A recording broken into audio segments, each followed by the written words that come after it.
Important question देखते हैं। ममता किसी दूरी की आधी 10 किलोमीटर प्रति घंटा से तथा शेष आधी दूरी 15 किलोमीटर प्रति घंटा के से जाती है तो उसे 30 मिनट लगता है, दूरी ज्ञात करें।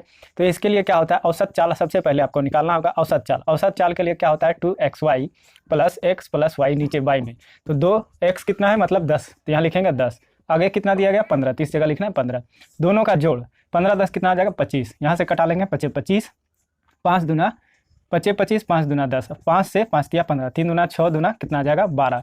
यहाँ कितना दिया गया है 30 मिनट दिया गया है, तो इसको घंटा में बदलने के लिए 30/60 करेंगे या 1/2 से भाग दे देंगे, कितना आ जाएगा 6। तो यही हमारा आ जाएगा 6 किलोमीटर प्रति घंटा, आंसर ऑप्शन नंबर ए